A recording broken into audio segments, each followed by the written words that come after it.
হবেই না। মৎস্য দিয়ে কোনো প্রসাদ হয় না। একজনের ভোগ্য বস্তু হতে পারে, একজন খেতে পারে। আমিও জন্মের পর থেকে নিরামিষ ভোজী হয়েছি তা না, আমি জন্মের পর থেকেও মৎস্যভোজী ছিলাম।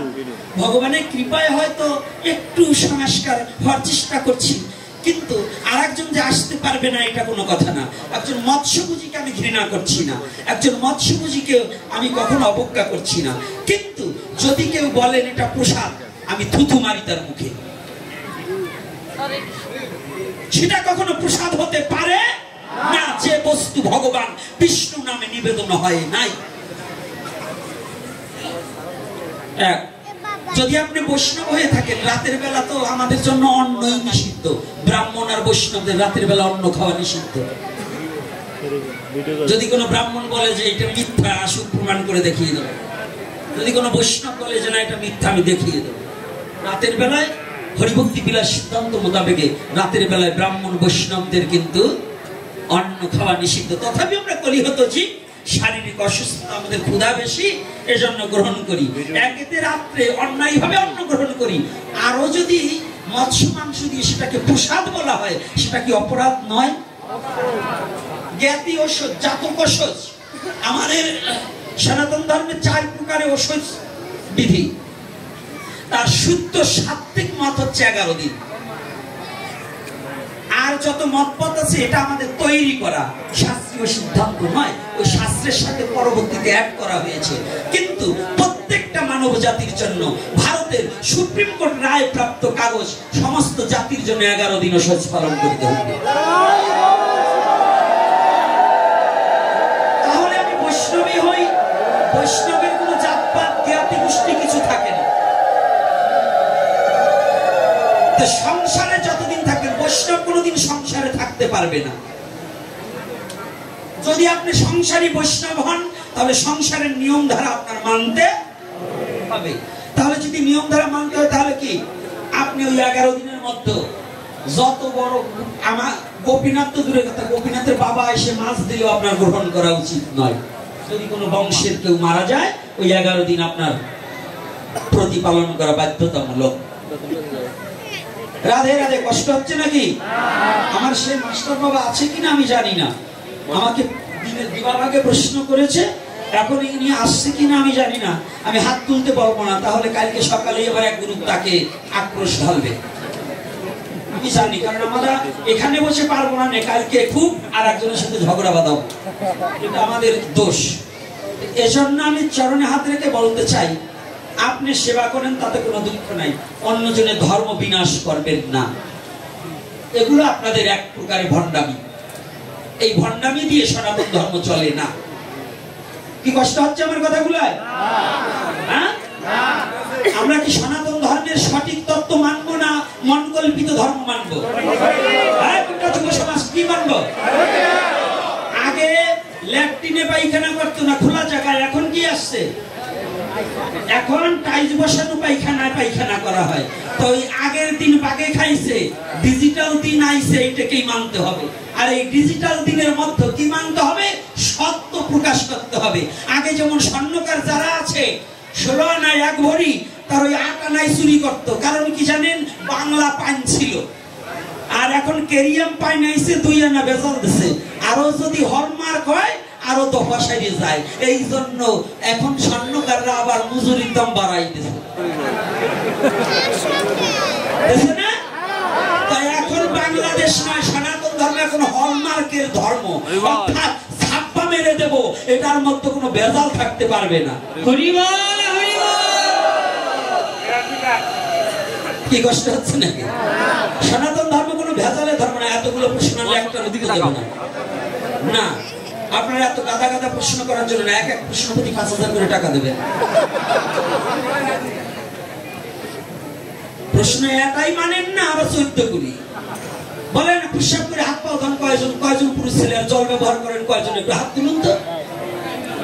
এক চাপা তুলেন না, ভাগবত এখানে সাক্ষাৎ, তালে তালে তাল দিয়েন না। এখন যদি প্রস্রাব করে জল ব্যবহার করেন না, আপনাদের গুরুদেবরা দীক্ষা নিয়েছে। যদি কোনো গুরুদেব এইটা শিক্ষা না দেয়, সে প্রকৃত গুরুই নয়। কথাটা বোঝেন নাই? বাচ্যক্রিয়া বিধিটা সত্য, সরলতা, প্রেম, পবিত্রতা, এই চারি বস্তু হচ্ছে সনাতন ধর্মের মূল। এই চারটা যদি না থাকে আপনি তো ধার্মিকই না।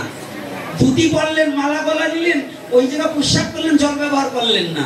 5 বার পোশাক করলে সেটা যেমন পোশাক খানা হয়, ওখানে গেলে স্নান করতে হয়, আপনি 5 বার পোশাক করে জল কিংবা টুকরো কাপড় কিংবা টিস্যু পেপার ব্যবহার না করলে, হাঁটা দিলে 1 ফোঁটা করে প্রস্রাব আপনার কাপড়ে ভরলে 5 বারে কি এই কাপড়টা প্রস্রাবখানার সাথে তুলনা হয় না? তাহলে এটা পরে কখনোই পবিত্র থাকা যায় না। এজন্য এগুলো আগে জানতে হবে। খালি প্রশ্ন গাদায় গাদায় দিলে কাজ হবে না। আজকে প্রশ্ন করছে দান সব মন্দির পশ্চিমমুখী, পিছনটা থাকে পূর্বমুখী কিংবা উত্তরমুখী। এই জগন্নাথ মন্দির কেন পূর্বমুখী হয়? ভগবান নাই কোন দিকে? এই হিন্দুদের এই দুর্বুদ্ধি দূর করার জন্য যে আমি সব দিকে আছি, এই জন্যই জগন্নাথ মন্দির পশ্চিমের দিকে। হিন্দুরা ভাবে পশ্চিমে মুসলমানে সিজদা করে, আমাকে ভগবান বুঝি ওই দিকে নাই। আরে না, ভগবান নাই কোন জায়গায়? পূর্ব, পশ্চিম, উত্তর, দক্ষিণ সব এই 10টা দিকে ভগবান ছাড়া কোনো জায়গা নাই। বৃন্দাবনের মন্দিরে কোনো দিক দর্শন নাই। ধামের মধ্যে যেখানে যে অবস্থায় যখন যেমন তখন তেমন। এই হিন্দুদের এই দিক দেখবার যাই তো শেষ হয়েছে। আন্নিক আপনি যেখানে যে অবস্থায় আছেন সেই সময় আন্নিক করা যাবে। হরিনামের কোনো অপবিত্র নাই। আপনি মরা বাড়ি করেন আর অসহজ বাড়ি করেন আর অসহজ বাড়ি করেন, হরিনামের কোনো অপবিত্রতা নাই। যদি অপবিত্রতা থাকতো, ব্রাহ্মণী মরুক আর ওই চণ্ডালী মরুক, শূদ্রই মরুক, ক্ষত্রিয় মরুক আর বৈশ্য মরুক, শ্মশানে হরিনাম করে না? করে কিনা? শ্মশানে হরিনাম যদি অপবিত্র হতো, যদি ওই অসহজ বাড়ি না করা যেত, তো শ্মশানে হরিনাম হয় কি করে? হ্যাঁ, তুলসীকে অপবিত্র করা যায় না কেন? তুলসী দিয়ে পবিত্র হতে হয়। তাহলে তুলসীকে কি অপবিত্র করা যায়? আচ্ছা, গীতা ভাগবত কখনো অপবিত্র হয় না। মরা মানুষ মারা গেছে, তার বুকে গীতা দান। আবার ওই যারা জীবিত আছে, যে মারা গেছে তার বংশের একজন গীতা পাঠ করতে পারবে না। বলে কেন? ওদের অসুস। ওরে ধর্মের সালাবান ছেলে। অর্থাৎ গীতা পাঠের কোন অসুস নেই।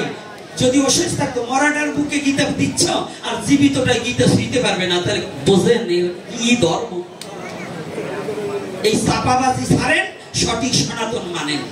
সঠিক সনাতন করতে হলে চাপাবাজিতে কুলাই।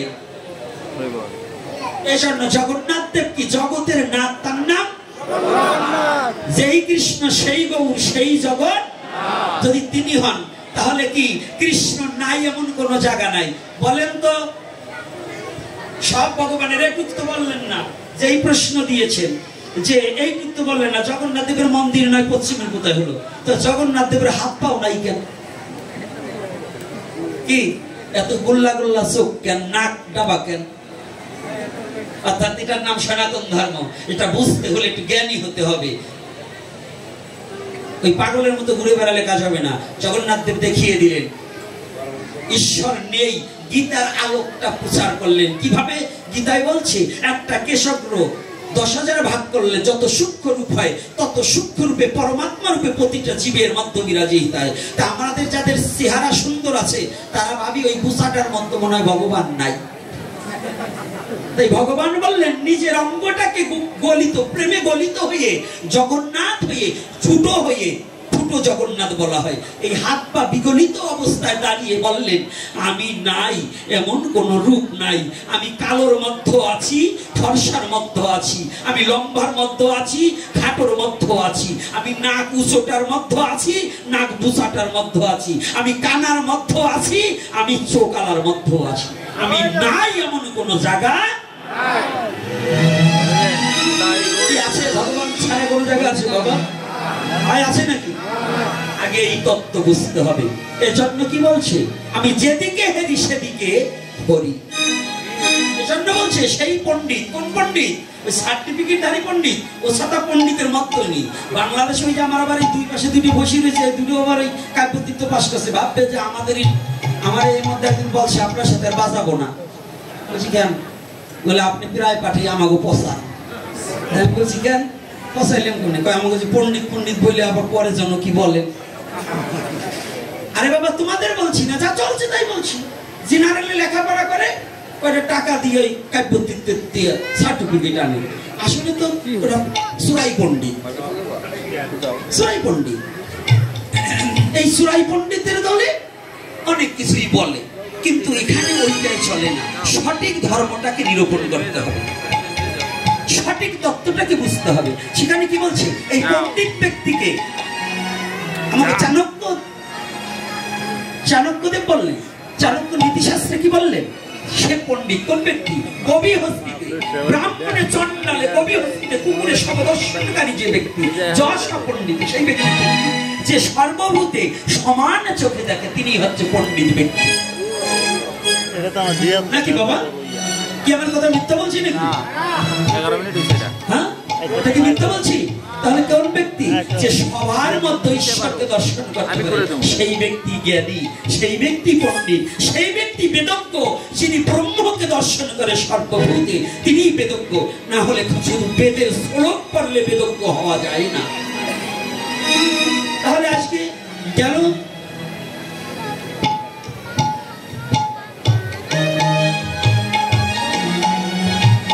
প্রসাদের কথা লেখছে, আমি তো আগেই বলছিলাম একটু ভালো করে না লেখলে আমি তো বেশি পণ্ডিত, এই জন্য দেখো না।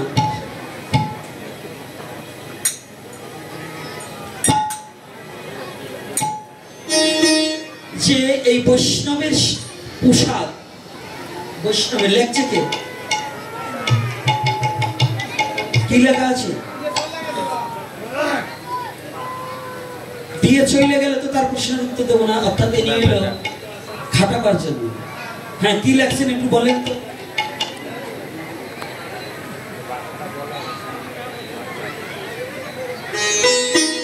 জানি তাই, ওটা পরে বলছি।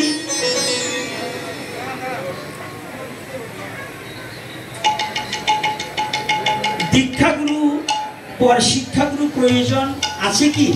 থাকলে অন্যান্য মতে নাই কেন? চৈতন্য ভাগবতে প্রথম পরিচ্ছেদে বলা হয়েছে দীক্ষাগুরু তাকে ত্যাগ করা যাবে না, কিন্তু শিক্ষাগুরু বহু হতে পারে। বুঝিয়ে বললে কাল কৃতার্থ হবে। বেশ ভালো একটা কথা বলছে, সব জায়গায় শিক্ষাগুরু মানে। যে বলছেন শিক্ষা মানে না এমন কোন মত আমি পাইনি, তবে একটু ব্যতিক্রম করে মানতে পারে। তেমরা কিছু যার কাছ থেকে শিখে তাকে শিক্ষাগুরু ভাবে মানে। তাহলে শিক্ষাগুরু নেই এ কথাটা বলা যাবে। তবে শিক্ষা কয়েক প্রকার, একটা বাহ্যিক আর একটা অন্তরঙ্গ। তাহলে গীতাটাকে কেমন দুটো ভাবে? অর্জুন জিজ্ঞাসা করলেন, হে ভগবান কৃষ্ণ, ক্ষেত্র ক্ষেত্রজ্ঞ বিভাগ যোগ, ক্ষেত্র কি আর ক্ষেত্রজ্ঞ কি? অর্জুন কার কাছে জিজ্ঞাসা করেছে? ভগবান কৃষ্ণের কাছে। এই যুব সমাজ এবং কমিটির বাবার আছেন তো সবাই? ভালো করে জানবেন। আর যারা প্রশ্ন করেছেন তিনি আছেন তো অবশ্যই, একটু ভালো করে জানুন। শিক্ষা যদি বলে যে কেউ শিক্ষার প্রয়োজন নেই, ও অন্ধ, জানেই না যে শিক্ষা কতটা গুরুত্বপূর্ণ। দীক্ষায় বীজ বপন করা, শিক্ষায় পরিচর্যা করা। দীক্ষা গুরু ত্যাগ করা যায় না, আবার ত্যাগ করা যায়। গুরু ত্যাগ শাস্ত্রবিধিও আছে। বলছে দীক্ষা গুরু এক, আমি এক কানা কয় আর এক কানারে চলো যাই এবার ভব পারে, নিজেই কানা, পথ চেনে না, লোককে ডাকে বারংবার, এসব দেখি কানার হাট বাজার। গুরুগিরি হচ্ছে বিনা পুঁজিতে ব্যবসা। আজকাল কয়েকখানা গান আর কিছু শাস্ত্রের শিক্ষিত হলে পরে, কয়েকটা শ্লোক জানলে, তাহলে সে গুরু হওয়া কোনো ব্যাপার না। আপনাদের এই অঞ্চলে না থাকলেও বরিশাল অঞ্চলে, গোপালগঞ্জ অঞ্চলে গেলে গুসাই বেশিরভাগ দেখি প্রফেসর, অমক প্রফেসর আমার গুরুদেব। চাকরিও করে, গুরুগিরিও করে। শাস্ত্রে বলছে তুমি একা ব্যক্তি দুটো চাকরি কি করে করে? দুটো চাকরি করা যাবে? মানুষ এক ব্যক্তি দুটো চাকরি করা যাবে? কিছু কিছু লোক আছে তারা চাকরিও করে আবার গুরুগিরিও করে। মানে আমার চাকরি শেষ হওয়ার পরে কি করিয়ে খাবো, পুঁজি বাড়াবার জন্য শিষ্য মহলে ধরে রাখে। এটা হলো ব্যবসায়িক গুরু। এদের সঙ্গ পরিত্যাগ করতে হবে। কারণ ও চাকরির চিন্তা করবে না ভগবত প্রেম উপলব্ধি করবে। রাতে এসে ও চাকরি বাঁচাবার চিন্তাটাই করে। আর চাকরি করতে গেলে শতকরা ৯৯.৫ জন লোক মিথ্যা কথা বলবে এবং ওখানে চুরিও করবে। এই যে যারা যদি প্রাইমারি হাই স্কুল প্রাইমারিতেও চুরি হচ্ছে, কিভাবে চুরি করছে? প্রাইমারি আমার ছেলে একটা ছোট্ট বাচ্চা পুষতাম, সেই ছেলেটা এসে বলছে বাবা কি আমার পরীক্ষা আসছে, কি পরীক্ষা টাকা দিতে হবে? কেন পরীক্ষা দিতে দিছি? বলছে ওইটার জন্য না, একটা পাখা নিতে হবে না একটা ঝাঁটা নিতে হবে। তারপরে বলছে আর একটা সাবান কিনতে হবে। কে বলছে? বলছে আমাদের ম্যাম বলছে সাবান কিনে নিতে হবে।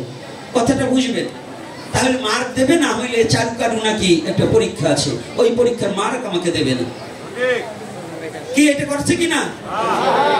আচ্ছা বলুন, ওইটা কি কোনো শিক্ষার খাদে শিক্ষামন্ত্রীর কোনো চ্যাপ্টার আছে নাকি? সাবান নেওয়া, ঝাঁটা নেওয়া, পাখা নেওয়া, এইগুলো শিক্ষকরা ওদের ব্যবসার খাতির ওইগুলো নিয়ে বিক্রি করে, সাবান নিয়ে নিজে ব্যবহার করে। এই যে যে ইনকামের যে ধান্দা, এইটা যদি কোনো গুরু করে এবং সে গুরুগিরিও করে, আবার ওদিকে ওই ব্যবসাও করে, মানে শিক্ষকতাও করে, তাহলে ওইটা সে খাচ্ছে। তাহলে ওই অসৎ প্রবৃত্ত যে ব্যক্তি করে সে কি গুরু হতে পারে? এই কথা বলেন না, আপনি ভয় পান নাকি? আপনারাও কি গুরুগিরি করেন নাকি? যদি না করেন তো সত্যটাকে বলেন না। যদি এরকম গুরু হয় তাকে ত্যাগ করা যায়। অবৈষ্ণব হইতে মন্ত্র করিলে গ্রহণ, নরকে যাইতে হয় শাস্ত্রীর বচন। অবৈষ্ণব হইতে পূর্বে মন্ত্র লয় যদি, বৈষ্ণব গুরুর কাছে মন্ত্র লতে বিধি। উচ্চ বংশ সমাৎপন্ন সর্বযোগ্যবান, বেদেরও সহস্র শাখা করে অধ্যয়ন। তথাপি তিনি যদি অবৈষ্ণব হন, গুরু হবার যোগ্য তিনি তো নন। কোথায় বলছে? তত্ত্ব সমৃদ্ধ জ্ঞান মঞ্জুরি ৬৪ পৃষ্ঠায়। গুরুত্যাগ শাস্ত্রবিধি যদি না হয় কালকে সকালে খুলে দেখবেন, যদি তাতে না পান আমাকে ফোন করবেন, আবার কবে বসবেন আমি আসবো আপনাকে দেখিয়ে দেবো। কি এর চেয়ে কি আর কথা বলতে পারি? এটা সত্য না মিথ্যা? তাহলে এখানে কি বললেন? গুরু ত্যাগ করা যাবে না, এটা সত্য। যদি সৎ গুরুর সন্ধান হয় তাকে আর কোনোদিন ত্যাগ করা যাবে না। এইবার গুরু পরম্পরাও থাকতে হবে। আস্তে পিছনে চলে যেতে হবে। তাহলে গুরু পরম্পরাও থাকতে হবে। যাদের গুরু পরম্পরা নেই, অনেকের গুরু মন্ত্রের মতো বীজ মন্ত্রে অনেক সংগঠন বেরিয়েছে, তার সে নিয়েছে নিজে শিব মন্ত্র। এক জায়গায় গেলে বলে আমি সব মন্ত্র দেই, তুমি যদি কৃষ্ণ মন্ত্র চাও দেবো, কারণ ওই মন্ত্র বইতে লেখা আছে। আর বই পড়েই যদি দীক্ষা দেওয়া যেত হতো না। আপনি যে মন্ত্র নিয়েছেন সেই মন্ত্রই প্রচার করতে হবে। যে শিব মন্ত্র নিয়েছে সে শিব মন্ত্র দেবে, যে কৃষ্ণ মন্ত্র নিয়েছে সে কৃষ্ণ মন্ত্র দেবে। আমি কাউকে ছোট করে কথা বলছি না। এজন্য শিক্ষা গুরুর প্রয়োজন আছে। কি করে? অর্জুন জিজ্ঞাসা করলেন ক্ষেত্র কি আর ক্ষেত্রজ্ঞ কি? দাঁড়ান, আরে টাকা তো সারা জীবন ওরা দেবে না, না বলছে নাকি? পরে যান, ওরা কি কেউ বলছে যে আমরা প্রণামী দেবো না? সাধুরা কি পাগল হয়ে গেছে প্রণামীর জন্য? আরে পরে না, আজকে যা দিয়ে যাবো এইটুকু, আর আনুক বা না আনুক কমিটি আগামীতে নিমন্ত্রণই করবেন আমারে। যে টাকা দেয় নাকি বেজাল বাতাবো নাকি? তাই না বাবা? না আনলেও অসুবিধা নাই, সত্যই বলে যাব। ধান থাকলে পাখির অভাব নেই, আর পাখি থাকলে ধানের অভাব নেই। কমিটি থাকলে পাঠকের অভাব নেই, আর পাঠক থাকলে কমিটির অভাব নেই। কি? এর জন্য মিথ্যা বলবো না। একটু শুনুন, অর্জুন বললেন ক্ষেত্র কি আর ক্ষেত্রজ্ঞ কি? সাক্ষাৎ ভগবান বললেন ক্ষেত্র মানে দেহ, আর ক্ষেত্রজ্ঞকে যিনি ওইটা সম্বন্ধে বিশেষ করে জানে। এই দেহটাকে যিনি বিশেষ করে জানে, না হলে শ্রীমদ্ ভগবত গীতা বার করেন, যদি না দেখাতে পারি চোখ তুলে ছেড়ে দেবেন। এটা ভগবান নিজে মুখে বলছে। ক্ষেত্রজ্ঞ কি আর ক্ষেত্র কি অর্জুন জিজ্ঞাসা করেছে, আর ভগবান বললেন ক্ষেত্র মানে দেহ, আর ক্ষেত্রজ্ঞকে যিনি এই দেহ সম্বন্ধে বিশেষ করে জানে। এইটা জানতে হলে দেহ সম্বন্ধে আপনি তুলসীর পাতা ছিঁড়া চিনলেন, শিখলেন। একজন গুরুর কাছে আপনি কি হয়েছে একটা কীর্তন, এসব আগে কোনো কথা বলবেন না। আমাদের কান অন্যরকম। যখন তত্ত্ব কথা হয় আগে সেটা শুনবেন। যে কথাটা বলছি এটা আমি বলছি না, এটা শ্রীমদ্ ভগবত গীতা থেকে বলছি। আর এই কথাটা জানবো, কীর্তনে কি হবে? কীর্তন গাবো, লাফাবেন, এই লাফানে কোনো ধর্ম হয় না। আজকাল আমরা তো যুবক ছেলে খালি হরে কৃষ্ণ করে করতালে বাড়ি দিলে মিউজিক দিলে লাফালাফি করি, আসলে লাফাই তো তল দিয়ে সব পড়ে যায়। ওই পড়া তাই ধর্ম হয় না। যার গলা ভালো তার তলা ভালো, যার তলা ভালো তার গলা ভালো। এই তলা গলা জানতে হইলে, শিখতে হইলে, জানতে হইলে এই শিক্ষাগুলোর প্রয়োজন। কি শিক্ষা?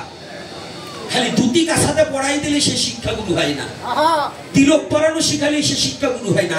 আত্মতত্ত্ব উপলব্ধি যিনি করায় তিনি হয় শিক্ষাগুরু। আত্মতত্ত্ব কি? আমি কে? ইংলিশে নো দাই সেলফ, নিজেকে জানো, নিজেকে চেনো। তোমাকে তুমি চিনলে পরে ঈশ্বরকে চিনতে পারবি। ওই তত্ত্বটা যিনি অবগত করিয়ে দেন তিনি হচ্ছে শিক্ষাগুরু। চারটাখানি কথা। শিক্ষাগুরু মানছি, অনেকে দীক্ষা নিয়েছে। কি বলছে? ইরা পিঙ্গলা সুশর্মা, ইরা পিঙ্গলা সুশর্মা, এই তিনটা বাতাস কি?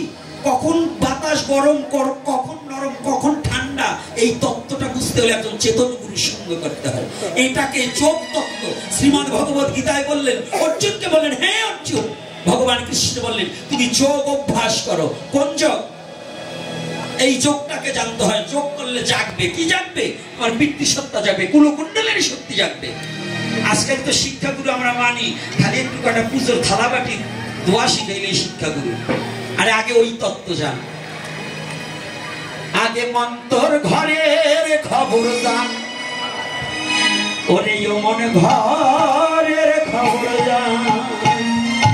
এই ঘরে তোর কে আসে যায়, কে সেই ভগবান রে? ঘরের খবর জান, আগে ঘরের খবর জান, ঘরের খবর জান, আগে ঘরের খবর জান।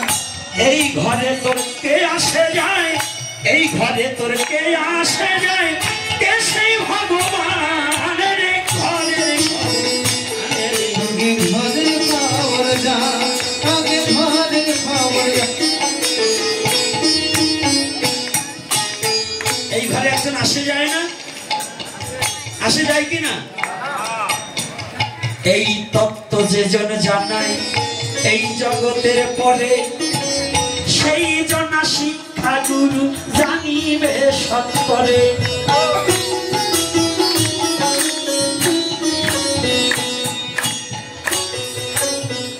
এই জন্য শিক্ষার কিন্তু আছে প্রয়োজন।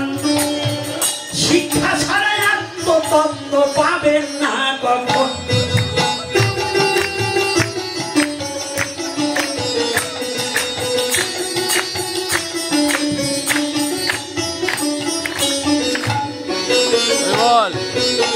শ্বাস প্রশ্বাস, শ্বাস যখন তোম যখন নেওয়া হয় তাকে বলে শ্বাস। ওই বাতাস যখন বাহিরে যায় তাকে কয় প্রশ্বাস।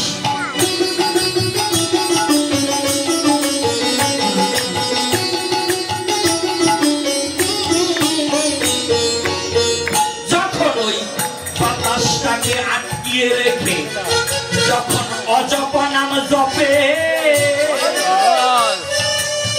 তখনই ওই সাধক থাকে তোমের ওই না ঘরে।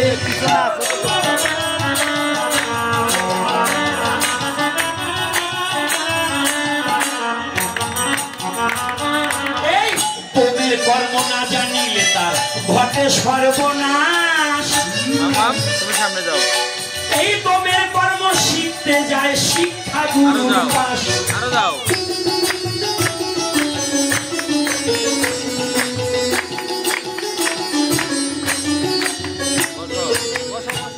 কথা বোঝা যাচ্ছে? তবে কিন্তু আমাদের সমাজে কিছু শিক্ষা গুরু আছে ওই তত্ত্ব না জানায়ে কামের দেশে চলে।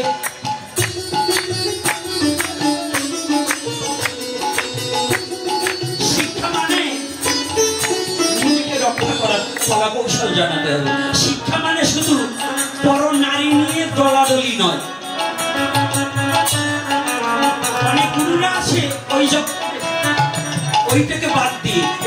তত্ত্ব।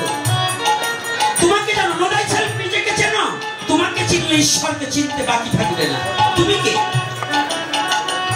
এই তত্ত্ব জানার জন্য শিক্ষাগুরু আছে প্রয়োজন। শিক্ষাগুরু না হইলে তা হবে না দর্শন।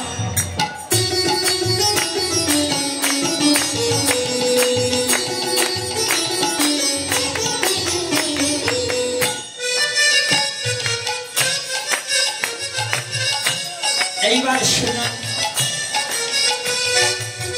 এই না বাতাস কখনো কখন ঠান্ডা গরম হয়, এই না বাতাস কখনো কখন ডাইনে বামে রয়।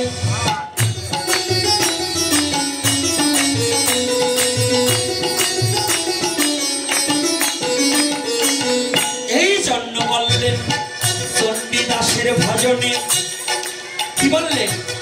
দক্ষিণ দেশেতে না যাইবে কদাচিতে।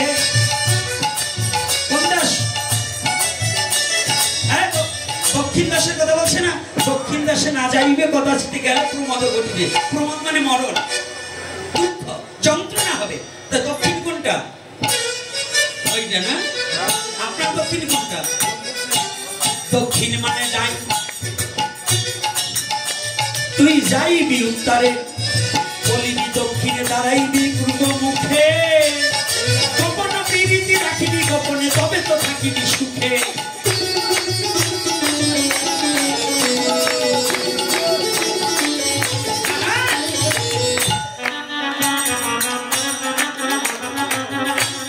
এই যে তত্ত্ব জানিবারে হবে, ইহা না জানিলে জন্ম সারে খাদে যাবে।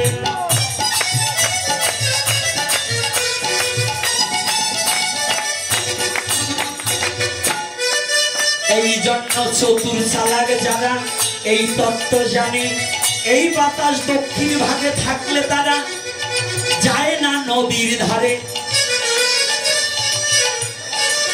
দক্ষিণ মানে ডান পাশ। আপনি পূর্ব পাশে পূর্বমুখী হয়ে দাঁড়ালে দক্ষিণ কোনটা হয়? এটা হয় না? এই জন্য বলছে দক্ষিণ নাসিকায় যখন সাজ বহিবে, তখন কামের জ্বালা হয়, প্রেম থাকে না কাম থাকিলে উদয়।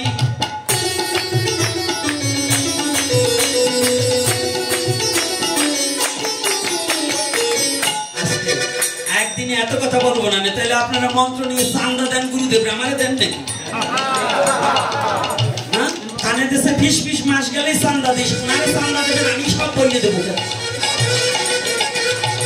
এই জন্য মন্ত্র নেওয়ার আগে অন্তত 6 মাস গুরুকে শেষ করতে। দাঁড়াবো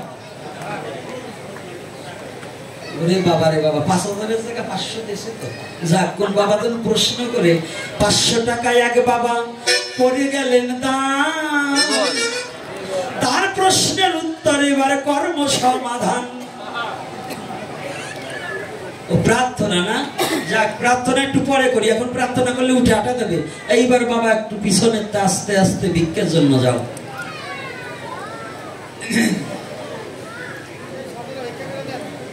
শ্রীমতী রাধারানীর স্বরূপ এবং ভগবান কৃষ্ণের স্বরূপ একটু আগে কি বর্ণনা করছি। কৃষ্ণের স্বরূপ কি, গুরুর স্বরূপ কি? কৃষ্ণের স্বরূপ নয়, আপনার স্বরূপ কি? যে প্রশ্ন করেছেন দান, আগে জানতে হবে আপনার স্বরূপ কি। আমি কোন স্বরূপ? হ্যাঁ, জীবের স্বরূপ হয় নিত্য কৃষ্ণ দাস। তাহলে কৃষ্ণ কি, কৃষ্ণ কত রূপে আছে? বাবা আমি সামনে থেকে যেতে নিষেধ করছি, আমি পিছন থেকে আসতে বলছি। আমার সঞ্জয় বাবা সভাপতি, তিনি এই প্রশ্নকান করছে দান। তবে আগে নিজের স্বরূপ জানতে হবে, তারপরে কৃষ্ণের স্বরূপ দেখাও যাবে। দ্বিতীয়তে করছে দান হরে কৃষ্ণ এই নাম, হ্যাঁ এই মহামন্ত্রটি ভাবার্থ জানতে চাই। হরে কৃষ্ণ হরে কৃষ্ণ কৃষ্ণ কৃষ্ণ হরে হরে, হরে রাম রাম রাম হরে হরে। চারি যুগের চারি রস রাখলেন কুঠুরি পুরিয়া, হরি নামের বেড়া দিলাম চৌদিকে বেরিয়া। একটা ভাবতে বুঝাইছে কৃষ্ণ শব্দে কর্ষণ, হরে শ্রীমতী রাধারানী লাদিনী সত্যি, আর রাম মানে রমণ। যে নামে চিত্তকে আকর্ষণ করিয়া শ্রীমতী সেই প্রেম সম্পদ প্রাপ্তি করাইয়ে দেন, সেটাই হচ্ছে হরে কৃষ্ণ মহামন্ত্র। এখন আরো এর এক একটা, হরের ব্যাখ্যা আলাদা, কৃষ্ণের ব্যাখ্যা আলাদা। 4 রাম 4 কৃষ্ণ, অষ্ট হরে, নাম হচ্ছে 3টা, হরে কৃষ্ণ রাম। এই এক একটা অক্ষরের আলাদা আলাদা ব্যাখ্যা আছে। তবে এগুলো বাবা আমি জানিও না, আবার জানি যে না তাও না, কিন্তু আজকে বলবো। যদি জানতে চান আবার একদিন আনবেন, এটার উপর আলোচনা করে 6 ঘন্টা কাটিয়ে দেব। কিন্তু এইগুলো জানতে চাইলে পাঠে নয়, শুধু গুরুদেবদের কাছেও জানা প্রয়োজন। রাধারানী শব্দের অর্থ কি, কৃষ্ণ শব্দের অর্থ কি হয়ে গেছে। এখানে এই যে কথাটা, কৃষ্ণ শব্দের অর্থ, কৃষ্ণকে জানার আগে কৃষ্ণ কি, কৃষ্ণ মানে কর্ষণ, কৃষ্ণ মানে কালো, কৃষ্ণ কামের অপর নাম কৃষ্ণ, কৃষ্ণ মানে অন্ধকার, কৃষ্ণ পক্ষ মানে অন্ধকার পক্ষ, কৃষ্ণ মানে কালো। আর এক কৃষ্ণ নন্দের ছেলে, যিনি বিশ্ব জগৎ করছে আলো। এক এক কৃষ্ণের নামে এক এক অর্থ। তাহলে এইবার যারা, আমাদের একটা কথা জেনে নিতে হবে ভালো করে, আমি আর একটু কথা বলছি। যতগুলো প্রশ্ন দিয়েছেন প্রশ্নগুলো ভালো, আর ওই লাস্টে যে প্রশ্নটা ওইটার ভাবার্থ কি, আচ্ছা ওটা বাদ। বৈষ্ণবের উচ্ছিষ্ট কোথা থেকে শুরু হয়?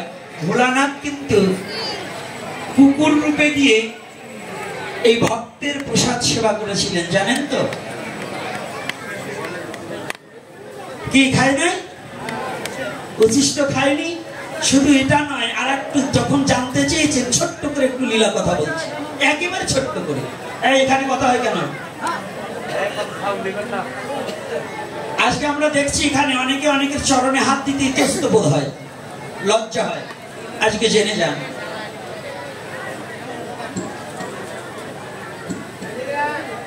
সেদিন যুধিষ্ঠিরের রাজসূয় যজ্ঞে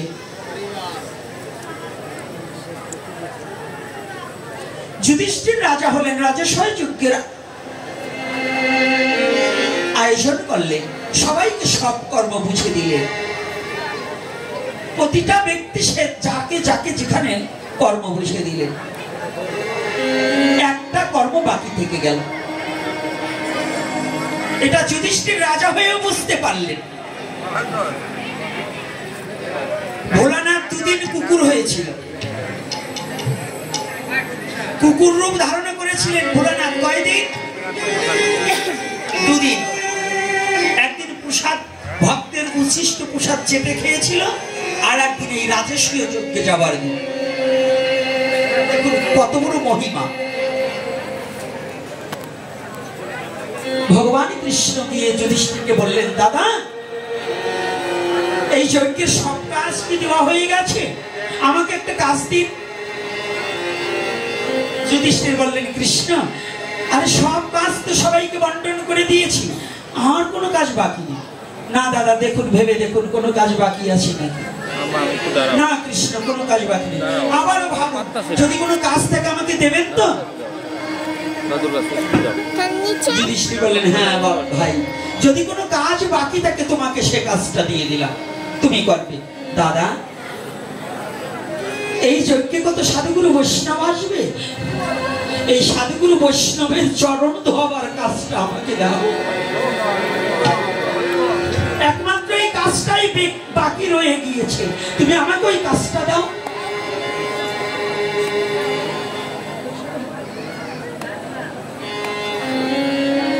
যুধিষ্ঠির বললেন, তথাস্তু। আজকে রাজসূয় যজ্ঞে দ্বারে বসে ভগবান কৃষ্ণ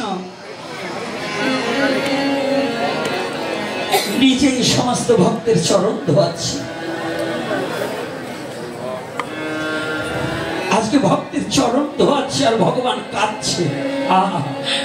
এই ভক্তের চরণ ধুলিতে এত আনন্দ আগে কোনোদিন পাইনি, আগে কোনোদিন জানিনি।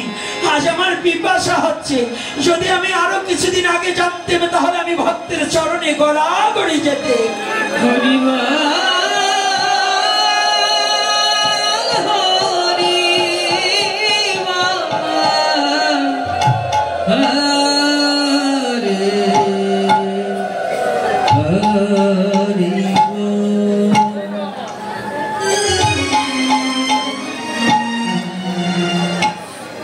যখন একে একে সমস্ত বৈষ্ণবের চরণ ধোয়াচ্ছে ভগবান, সমস্ত দেবতাগণ গিয়েছে কিন্তু ভগবানকে চিনতে পারেনি, ছদ্মবেশ ধারণ করে।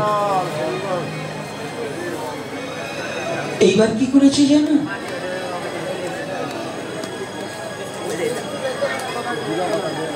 এইবার ভগবান যখন চরণ ধোয়াচ্ছে আর এদিকে শিব ঠাকুর ভাবছে আজকে আমি একটু অন্য কায়দায় যাব।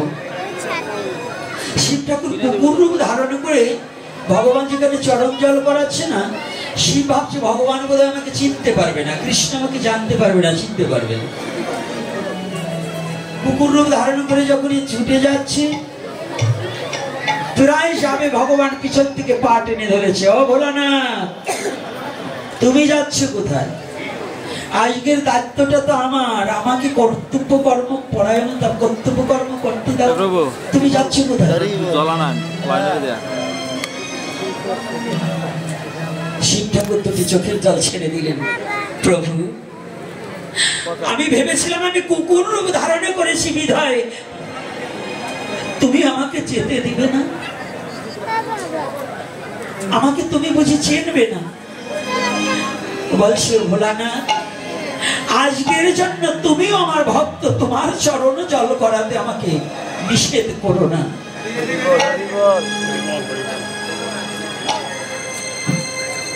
সেদিন ভগবান নিজে প্রতিজ্ঞাবদ্ধ হলে ভক্তের চরণে যে এমন অমৃত আছে আমি জানিনি। শোনো শোনো ভোলানাথ, এ যুগে তো পারলেম না, আমি কলির যুগে গৌরাঙ্গ হয়ে নিজ নাম নিজ লইয়ে নদী আর পথে পথে ভক্তের চরণ ধুলায় গড়াগড়ি দেব।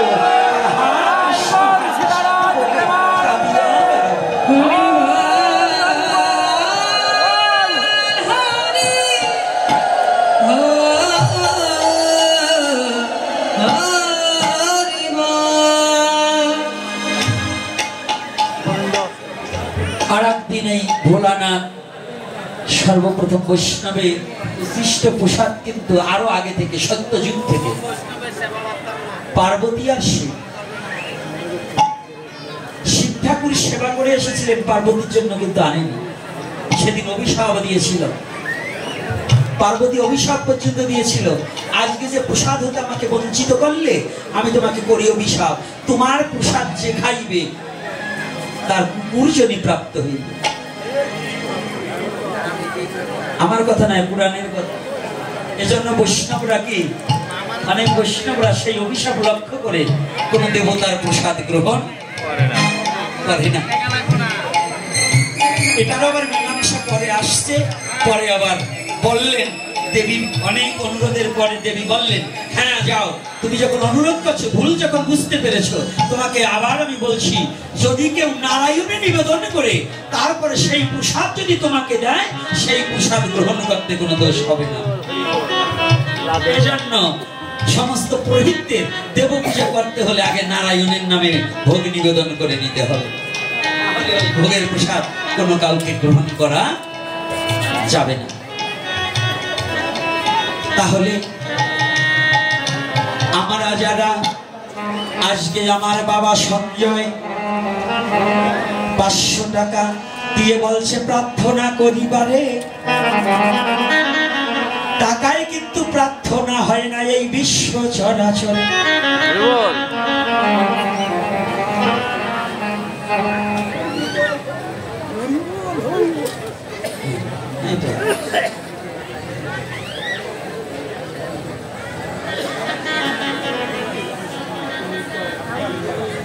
আর একটা কথা আছে, আমার ভুল হতে পারে, নায়েরগাঁও কালী মন্দিরের সহসভাপতি বাবু সুনীল চন্দ্র ঘোষের একমাত্র পুত্র বাবু Mahadev Ghosh open heart surgery হয়েছে। ও যাক, যিনি এই যে যার একমাত্র পুত্র মহাদেব বাবু, তিনি হৃদরোগে আক্রান্ত হয়ে ওপেন হার্ট সার্জারি করে এসেছেন। আপনারা সকলে একটু কৃপা করবেন যেন তিনি সুস্থ হয়ে আমাদের মধ্যে আরো কিছুদিন থাকতে পারেন।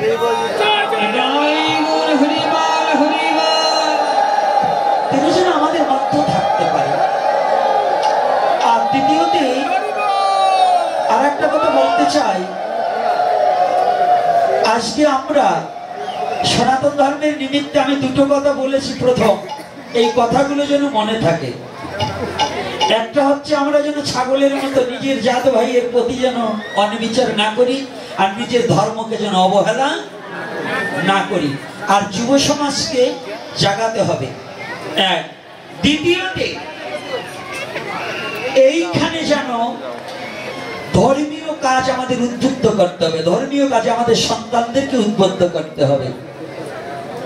আর আজকে আমরা কেউ যেন নিজের অস্তিত্বকে ভুলে না যায়। নিজের অস্তিত্বকে ভুলে যাওয়া ভালো নয়। তবে আজকে একটু আনন্দ কীর্তন করবো বিধায় 10 মিনিট আগে পাঠ বিশ্রাম দিয়ে আনন্দ কীর্তন করবো। করবো কি?